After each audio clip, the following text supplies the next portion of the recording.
एक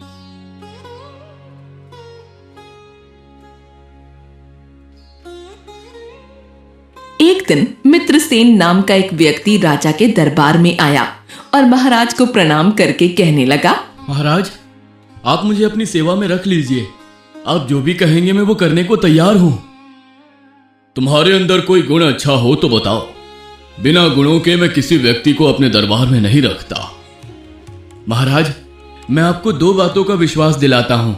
पहले ये कि आपको मुझसे कोई शिकायत नहीं होगी, और दूसरा ये कि मैं आपके प्रति हमेशा ईमानदार रहूंगा।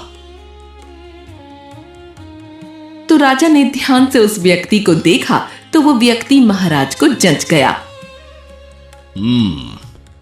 कुछ खास बात तो है इस व्यक्ति में। जरूर ये एक ना एक दिन कोई बड़ा पद हासिल करेगा। ठीक है, मैं तुम्हें अपनी निजी सेवक के पद पर रखता हूं।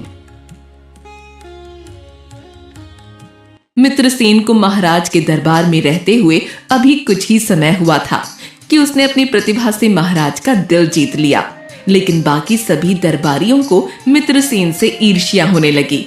महाराज को चावल की मांड पीने का बहुत शौक था। जब भी दरबार में सुबह चावल बनते तो सोने के कटोरे में मांड निकालकर उसमें नमक डालकर महाराज को अवश्य दिया जाता।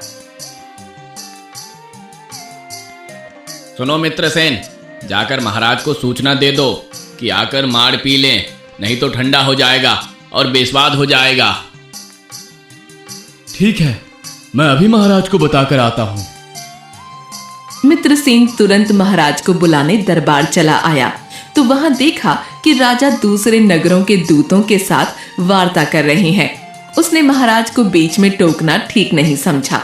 अगर मैं महाराज से कहूं कि महाराज आकर माड़ पी लीजिए तो इतने सारे लोगों के बीच में महाराज असहज महसूस करेंगे। मुझे ये कहना उचित नहीं लग रहा, किंतु महाराज को सूचना देना भी आवश्यक है। मित्रसेन ये सब सोचते हुए थोड़ा आगे बढ़ा तो महाराज की नजर उस पर पड़ी। तब महाराज ने कहा, क्या हुआ मित्रसेन, क्या तुम कुछ कहना चाहते हो? जी महाराज, बात यह है कि धान सिंह का बेटा मान सिंह मिलने के लिए आया है। मिलना है तो जल्दी चलिए, वरना वो शीतलपुर को हो जाता है। ये क्या कह रहे हो तुम?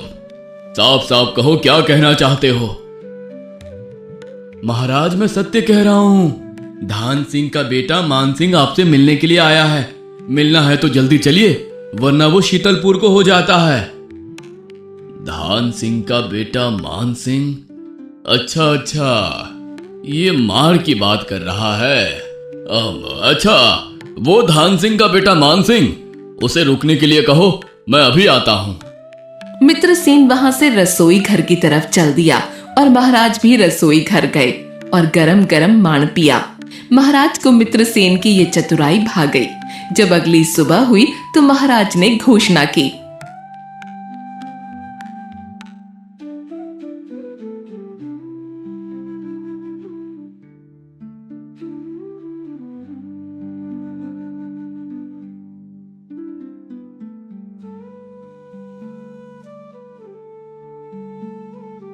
सभी दरबारी से दरखास्त है कि मेरी बात ध्यान से सुने।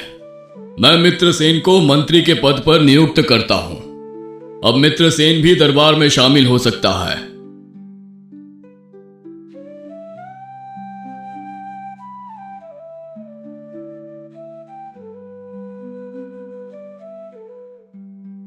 महाराज ने ये कैसी घोषणा की है? अब ये गंवार व्यक्ति हमारे साथ दरबार में बैठेगा?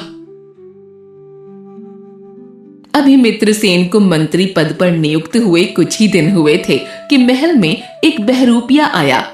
वो तरह तरह के वस्त्र पहने था और विभिन्न भाषाएं बोलता था।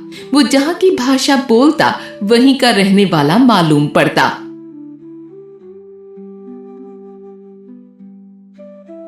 महाराज, यदि आपकी सभा में उपस्थित कोई भी ये बता दे कि मैं पंजाबी हूं या राजस्थानी या तमिल या कन्नड़, तो मैं अपना सर मुड़वा दूंगा। और यदि ये कोई बता ना सका तो आपकी सभा में उपस्थित सभी व्यक्तियों से मैं एक एक स्वर्ण मुद्रा लूंगा। महाराज को ये खेल बहुत पसंद आया। हाँ ठीक है, मुझे ये खेल मंजूर है। तो सभी दरबारी बताओ कि ये महाशय किस नगर के हैं। यह व्यक्ति तो सभी भाषाएं बोल लेता है, ये बताना तो बहुत मुश्किल लगता है कि ये किस नगर का है। हाँ भाई, सही कह रहे हो। इसके कपड़े व रंग रूप से भी नहीं पता चला कि ये किस नगर का है। दरबार में चारों तरफ कानाफूसी होने लगी। तभी मित्रसेन ने कहा,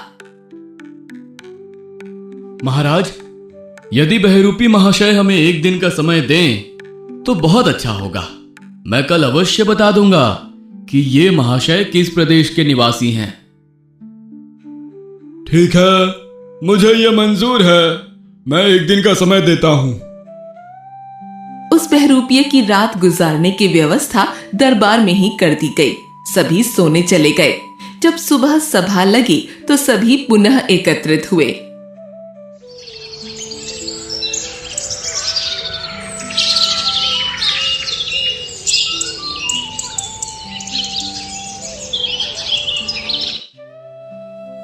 महाराज, मैं जान चुका हूं कि ये बहरूपिया महाशय किस प्रदेश के हैं।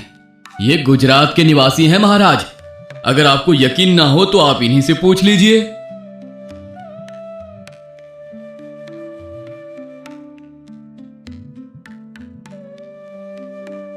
क्या मित्रसेन ठीक कहता है? क्या तुम सचमुच गुजराती हो? जी महाराज, ये व्यक्ति ठीक बोल रहा है। मित्रसेन, तुमने ये कैसे पता लगाया कि ये गुजराती हैं? महाराज, ये जानना बहुत आसान था।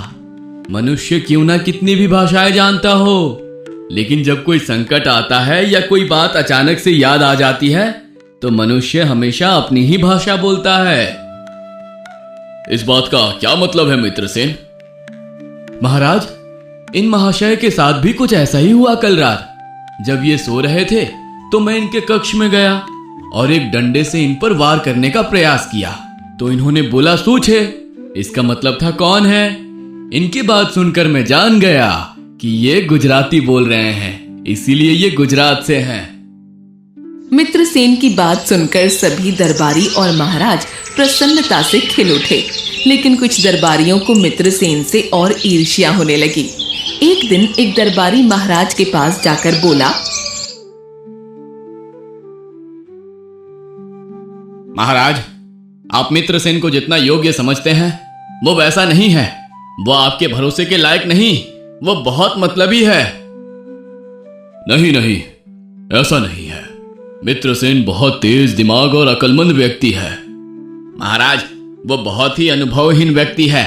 उसे राजकाज के बारे में कुछ भी नहीं मालूम। मेरा मानना यह है कि अक्लमंद व्यक्ति अनुभवहीन होने पर भी योग्य होता है।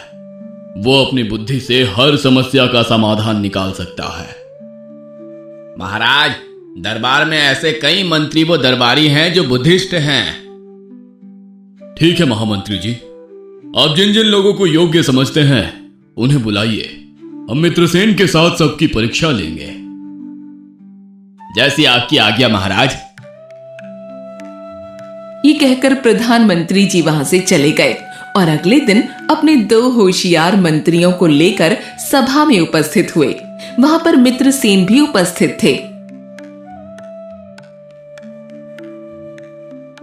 मित्रसेन, आपको और 2 मंत्रियों को 10 कांस्य के सिक्के दिए जाएंगे।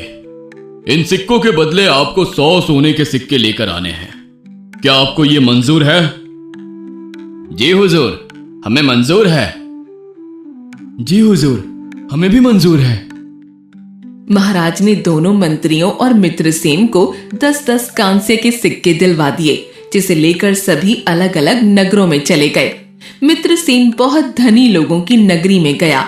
वहां पर उसने 2 खूंटे और एक लंबी रस्सी खरीद ली। धनी लोगों के घरों के पास के सामने दोनों खूंटे गाड़ दिए और लंबी रस्सी बांधने लगा तो वहां भीड़ जमा हो गई और एक धनी व्यक्ति किशन ने कहा, अरे अरे मंत्री जी, आज सारा काम धंधा छोड़कर आप ये सब क्यों करने लगे? क्या बताऊं सौदागर भाई, महाराज का सख्त आदेश है कि जिन भी लोगों ने गैर कानूनी तरीके से मकान बनाए हैं उनके सामने ऐसी रस्सी बांध दी जाए। कुछ ही समय में इन सभी घरों को गिरा दिया जाएगा। अरे अरे, आप ये क्या कह रहे हैं? लेकिन हमारे मकान तो गैर कानूनी तरीके से नहीं बने हैं। मैं जानता हूं भाई, लेकिन गैर कानूनी जगह पर तो बने हैं ना। अब महाराज का आदेश है, मैं कुछ भी नहीं कर सकता। आप सबके मकान कुछ ही दिनों में गिरा दिए जाएंगे। अरे भाई, इसका कोई उपाय तो होगा, वरना हम सब तो सड़क पर आ जाएंगे। उपाय तो है, लेकिन आप लोगों को बहुत भारी पड़ सकता है। अरे अपना घर बचाने के लिए तो हमारी जान भी हाजिर है।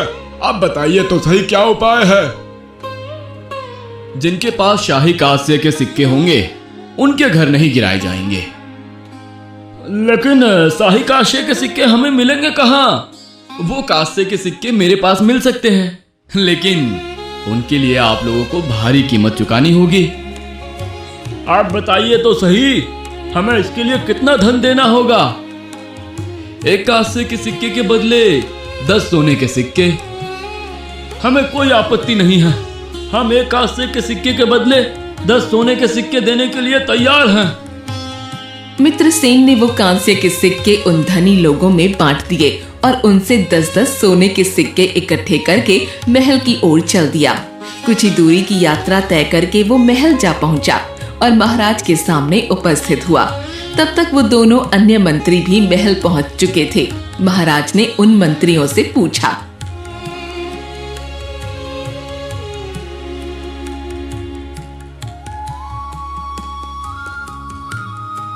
कहिए मंत्री जी, समय अवधि तो पूरी हो गई है, क्या आप 100 सोने के सिक्के लेकर उपस्थित हुए हैं? अब महाराज, हमने कांस्य के सिक्कों को सोने के सिक्कों के बदले बहुत बेचने की कोशिश की, लेकिन सभी ने ये कहकर मना कर दिया कि ये कांस्य के सिक्के मेरे किसी काम के नहीं। अर्थात तुम एक भी सोने का सिक्का लेकर नहीं लौटे हो? जी महाराज। तुम कहो मित्र से, क्या तुम भी खाली हाथ लौट कर आए हो? नहीं महाराज, मैं पूरे 100 सोने के सिक्के लेकर लौटा हूं। क्या तुम सच कह रहे हो? जरा हमें भी तो बताओ, तुमने ये कारनामा कैसे किया? मित्रसेन ने धनी लोगों के बीच हुई सारी बात महाराज को सुनाई तो महाराज हंसते हुए कहने लगे,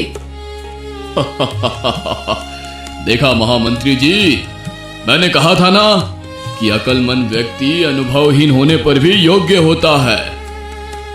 मित्रसेन की सूझबूझ ने सभी दरबारियों का दिल जीत लिया। सभी दरबारी एक साथ तालियां बजाने लगे।